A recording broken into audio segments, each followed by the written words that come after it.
जी हमारी तहरीक है इलेक्शन करवाने की, और जो उनकी प्रेस रिलीज से बाहर नज़र आ रहा है वो तहरीक है इलेक्शन रुकवाने की। तो बिल्कुल हम लोग अपनी तहरीक चलाएंगे जो आइन और कानून के मुताबिक है, जो कॉन्स्टिट्यूशन कहता है, जो इस वक्त मुल्क की सबसे बड़ी डिमांड है कि मुल्क के अंदर फ्री एंड फेयर इलेक्शंस हों। Lahore high court bar association अपनी स्ट्रगल कर रही है और बहुत देर से हमारी जद्दोजहद जारी है। और आप ये देखें कि अब इलेक्शन शेड्यूल अनाउंस हुआ है, जो ही इलेक्शन शेड्यूल अनाउंस हुआ है अचानक ऐसी क़ुव्वतें हमें नज़र आने लग गई और ऐसी आवाज़ें निकलने लग गई हैं कि जो इस्टेब्लिशमेंट की नुमाइंदगी करती हैं कि इलेक्शंस जो हैं उनको वो ताख़ीर या वो चाहती हैं कि इलेक्शंस का इनकाद ना हो। तो हम हर इस जो ये रवैये हैं और हर इस तरह के अमर के ख़िलाफ़ होंगे जो इलेक्शन में रुकावट पैदा करेगा। अच्छा, लाहौर हाई कोर्ट में एक RO और DRO के हवाले से पिटीशन फाइल हुई और उस वकील के ऊपर तौहीन अदालत लगा दी गई है, इस हवाले से क्या कहेंगे? देखिए बात यह है कि इस हद तक तो हम कहते हैं कि इलेक्शंस बिल्कुल होना चाहिए, लेकिन दो चीज़ें हैं उसके अंदर। एक तो पहली बात कि जो वकील उमैर नियाज़ी के ऊपर उन्होंने सुप्रीम कोर्ट ने जिस तरह तौहीन अदालत का उनको नोटिस भेजा, उसकी हम मज़म्मत भी करते हैं। और मैं ये समझती हूँ कि वो लिटिगेंट्स के अंदर भी और वकला के अंदर भी, क्योंकि वो पटिशनर है उस केस के अंदर, तो वो खौफ व हरास पैदा करेगा। ये नहीं होना चाहिए। अगर किसी की पटिशन दुरुस्त नहीं है तो उसको अदालत के पास इख्तियार होता है कि वो उसको खारिज कर दे। और दूसरी बात यह है कि जो कंसर्न शो किए हैं वो बड़ी मेन स्ट्रीम पोलिटिकल पार्टी है PTI, और अगर वो ये समझती है कि एग्जेक्टिव के through elections free and fair नहीं हो सकते, जो कि चांसेस नज़र आ रहे हैं, तो फिर अदालत को इस तरफ तवज्जो देनी चाहिए कि इलेक्शंस के इनकाद को फ्री एंड फेयर वो किस तरह इंश्योर करते हैं। सिंपली पटिशन को ख़त्म कर देना और इस तरह एक सज़ा देने के लिए किसी को बुला लेना, किसी को तलब कर लेना, ये कोई इख्तियारात का मैं समझती हूँ कि इस तरह इस्तेमाल नहीं होना चाहिए। और सुप्रीम कोर्ट सबसे बड़ा अदारा है जिसके ऊपर लोगों की तवक्कुआत हैं, और उनको चाहिए कि अपनी जिम्मेदारियां जो हैं उनको उसी तरह पूरा करें जो आइन और कानून कहता है और जो लोग चाहते हैं कि मुल्क के अंदर फ्री इलेक्शंस हों। अच्छा, तहरीक इंसाफ को बल्ले का निशान नहीं दिया जा रहा, इस हवाले से क्या कहेंगे? देखिए हमें इसके ऊपर तशवीश है, क्योंकि ये गैर जमहूरी तरीक़ाकार है, ये उसी का कंटिन्यूटी है कि जो ये चाहते हैं कि PTI को इलेक्शन से बाहर रखा जाए, तो इस तरह नहीं होना चाहिए। और हर पॉलिटिकल पार्टी को उसका ड्यू राइट मिलना चाहिए। हर पॉलिटिकल पार्टी के जो बुनियादी हकूक़ हैं वो मजबूत होंगे, इलेक्शन का लड़ने का सबको बराबर का हक मिलेगा, लेवल प्लेइंग फील्ड मिलेगी, तो तभी जमहूरियत आ सकती है। अगर ये इलेक्शन की बजाय इसको सिलेक्शन का प्रोसेस बनाएगी इस्टेब्लिशमेंट या चंद कुव्वतें चंद पार्टियों के साथ मिलके, तो ये सिलेक्शन का प्रोसेस जो है इसकी कॉन्स्टिट्यूशन के अंदर कोई जगह नहीं है, और इसकी वजह से मुल्क में बजाय स्टेबिलिटी आने के और मुल्क जो है वो क्राइसिस का शिकार होगा। और मैं समझती हूँ कि अगर इस तरह का सिलेक्शन का प्रोसेस है उससे जो पब्लिक एक्सचेकर है, आवाम का पैसा है, वो ज़ाया जाएगा। उसके अलावा जमहूरियत इस तरह नहीं आती। अच्छा, एक और प्रेस रिलीज हमने देखी चंद रोज़ कबल, कहा गया कि जो वकला इलेक्शन लड़ेंगे सियासी जमातों की जानब से, हम उनका दफ़ा नहीं करेंगे। तो क्या वकला को ये इजाज़त नहीं कि वो आज़ादाना तौर पे सियासी माहौल में हिस्सा ले सकें, सियासी एक्टिविटीज़ में? देखिए ये जो प्रेस रिलीज थी, जितना मुझे पता चला है कि उसको रॉन्गली इंटरप्रेट किया है। इस तरह की कोई बात नहीं है। वकला पाकिस्तान के शहरी हैं और उनका बिल्कुल हक है कि वो इलेक्शंस लड़ें। और दूसरी बात ये है कि जब भी क्राइसिस आया है तो वकला ने आगे बढ़ के पाकिस्तान के लिए, उसकी सालमियत के लिए बड़ा भरपूर किरदार अदा किया है। और अगर वकला जाते हैं, पहले भी असम्बलीज़ में रहे हैं, देखिए पाकिस्तान बनने से लेकर आज तक अगर आप तारीख देखें तो पार्लियामान के अंदर बहुत बहुत बड़े नाम है वकला के, और जिन्होंने बड़ा भरपूर किरदार अदा किया है। सवाए चांद एक ऐसे लोग कि जिन्होंने इस्टेब्लिशमेंट के पीछे लगे हैं, वो हर जगह पे मौजूद होते हैं, काली भेड़ें बाहर में भी मौजूद हैं, लेकिन जनरली जो है वकला का बड़ा रोल है। तो मैं समझती हूँ कि इस तरह के क्राइसिस में आपने देखा कि अब भी सिर्फ वकला ही हैं कि जो आइन और कानून की बालादस्ती के लिए खड़े भी रहे हैं, और जिन्होंने बहादुरी के साथ उन कुव्वतों का मुकाबला किया है, शायद जो पॉलिटिकल पार्टीज भी जिनका नहीं कर सकती।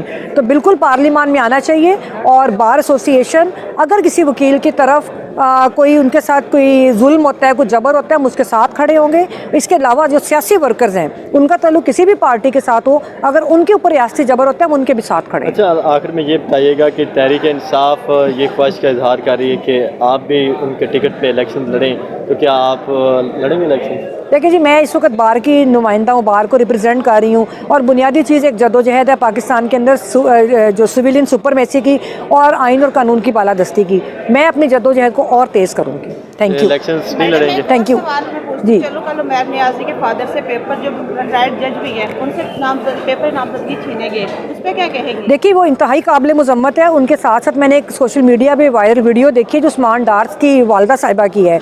मुझे उसके ऊपर इंतहाई तकलीफ़ भी है और इंतहाई दुख भी है, और मैं वही आपको कह रही हूँ कि अब यूँ महसूस होता है कि पाकिस्तान के अंदर जून जो जैसे इलेक्शन शेड्यूल आया है जो है और कुछ ऐसी कुव्वतें जो गैर जमहूरी हैं वो पाकिस्तान में इलेक्शन के प्रोसेस को सिलेक्शन में तब्दील कर रही हैं और उसके लिए हर जबर और हर हथकंडा इस्तेमाल कर रही हैं। हम इसकी शदीद मजम्मत करते हैं और मैं ये भी कहती हूँ कि ये भी जाहिर होता है कि अदालतों के अंदर हमें अभी भी बात हो रही थी कि लोग जाते हैं उनको रिलीफ नहीं मिलता और अदालतें कमजोरी जाहिर कर रही हैं। ये तो होना चाहिए कि फौरी तौर पर खुद ही नोटिस ले लें अदालतें कि ये क्या चल रहा है मुल्क के अंदर।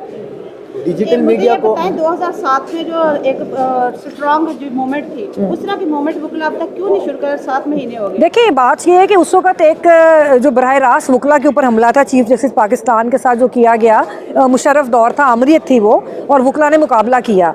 लेकिन अब ये है कि साथ साथ पॉलिटिकल पार्टीज़ का भी कुछ रोल बनता है। देखिए हम तो निकले हैं, हम तो हर जगह पे रैलीज भी हमने की हैं। हमारा ऑल पाकिस्तान लॉयर्स कन्वेंशन सबसे तवाना आवाज़ थी जो साबिक सदर supreme court bar association Abu Zubairi साहब ने वो कन्वेंशन किया था। उससे बड़ा आपके हालात में उससे बड़ा कोई आवाज़ नहीं सुनी गई कहीं से। पाकिस्तान पूरे के किसी सियासी जमात के अंदर इतनी वो सख्त नज़र नहीं आती। इसी तरह Lahore high court bar association इस वक्त पूरे पाकिस्तान के अवाम की आम तबकात की आवाज़ बनी हुई है। वकला ने आज भी अपना पूरा किरदार अदा किया है। इस जबर में वकला लड़े हैं और हर तरह की जो फसाई है तो उसका मुकाबला कर रहे हैं। तो इसलिए हम ये नहीं कह सकते ये तहरीक ही है। तहरीक कभी किसी शक्ल में होती है, कभी किसी शक्ल के अंदर होती है। तो ये भी इस जबर के अंदर एक ये तहरीक ही चल रही है। कोई हमारी आवाज़ों को खामोश नहीं करवा सका और आगे भी हमारी आवाज़ें और तवाना होंगी। मैडम, डिजिटल मीडिया को लाहौर हाई कोर्ट में कवरेज की इजाज़त नहीं होती। हम बड़ी मुश्किल से अंदर आते हैं और छुप के काम करते हैं। इस हवाले से सुनने में आया कि आप काम कर रही हैं, उस हवाले से भी ज़रा बताएं।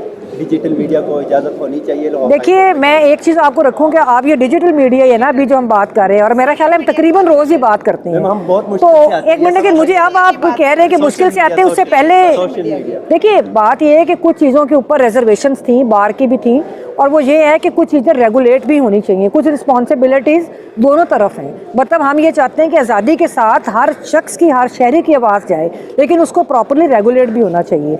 लेकिन हम किसी आवाज़ दबाने के अमल की शदीद मजम्मत करेंगे। हम हर तरह से आपके साथ खड़े हुए हैं, लेकिन हम ये भी तवक्को करते हैं कि आप सब साथियों को अपने तरीके के साथ अपनी आवाज़ उठानी चाहिए। जो तमाम नॉर्म्स हैं उनको अभी आपको फॉलो करना चाहिए। लाहौर हाई कोर्ट गौर पे थैंक यू। जो है ना एलिगेशन लग रहा है कि मरवत की जो गिरफ्तारी है उसमें वकला ने जो है कोई कलीदी किरदार अदा नहीं किया। 2-4 वकला एक बड़ी शख्सियत को छोड़ने गेट तक गए, इसकी क्या वजह थी? देखिए ये बिल्कुल हरगिज़ दुरुस्त नहीं है। पहली बात तो ये मैं आपको क्लियर कर दूँ कि Lahore high court bar association का कोई तल्लुक नहीं था जब वो तशरीफ़ लाए। वो इंसाफ लॉयर फोरम के साथ उनकी तल्लुक वाबस्ता है वो, क्योंकि PTI के वो मेरे ख्याल में नायब सदर है शायद वो उस साइड से, या उनका ओहदा है उनके पास। तो हमारे पास कोई इतला नहीं थी Lahore high court bar association में कि वो आ रहे हैं। लेकिन जब वो आए, मेरे साथ उनकी मुलाकात कमेटी रूम में हुई। उसके बाद मैं अपनी कुछ जिम्मेदारियों के लिए मैं जा रही थी, हमारा वकला के एक तकरीब थी, तो मुझे फ़ोन आया कि वो माल वाले गेट से जा रहे हैं, उनके साथ 2-3 उनके साथी हैं और उधर बड़ी पुलिस खड़ी है। तो मैंने उनको यही कहा था कि अभी आप रुकें और आप कमेटी रूम में हमारा वेट करें, मैं अभी आती हूँ तो मैं आपके साथ देखूंगी कि कौन आपको रोकता है, मैं आपको खुद साथ लेके जाऊंगी। लेकिन उन्होंने फिर ये बेहतर समझा, वो कहते हैं कि जी मेरे पास ऊपर चूंकि कोई मुकदमा नहीं है तो मैं खुद इनको फेस करूंगा और मैं इनको पूछता हूँ कि क्यों रोक रहे हैं। तो फिर अनफॉर्चुनेटली वो अरेस्ट हुए। लेकिन आपने देखा कि उनके बाद फौरी तौर पर पटिशन भी दायर की और वकला उनके साथ खड़े भी थे, खड़े भी हैं, और आपने देखा कि एक दिन के बाद वो रिलीज़ भी हो गए थे। लास्ट क्वेश्चन ये बताइएगा कि ये जो PTI के कैंडिडेट हैं उनको कागज़ नामजद की जमा ही नहीं करवाने दिए जा रहे, क्या ये डिप्टी कमिश्नर के होते हुए इलेक्शन शफाफ हो सकते हैं? ये जो देखिए अभी पहले भी मैंने इसका जवाब दे दिया है कि ये पहली बात तो ये है कि मैं इसकी मजम्मत करूँगी, और दूसरी बात है ये गैर जमहूरी रवैये हैं, और तीसरी बात यह कि ये रियासती फस्तायत आपको नज़र आ रही है। चौथी बात यह है कि अदालतों को चाहिए कि वो अपना किरदार अदा करें और इस फस्तायत को रोकें। और अगर इलेक्शन जो होते हैं खाली इलेक्शन होना, तो सिलेक्शन प्रोसेस बन गया है, फ्री एंड फेयर इलेक्शन नहीं होगा तो इसका कोई फ़ायदा नहीं है, पब्लिक मनी ज़ाया करने की बात है। और इसी तरह ना ही कॉन्स्टिट्यूशन की ये मैंडेट है कि इस तरह का इलेक्शन हो, इलेक्शन लॉज की भी वायलेशन की बात है। तो इसके ऊपर इलेक्शन कमीशन को भी नोटिस लेना चाहिए और उसके साथ साथ अदलिया को भी अपनी जिम्मेदारियां अदा करनी चाहिए। Thank you.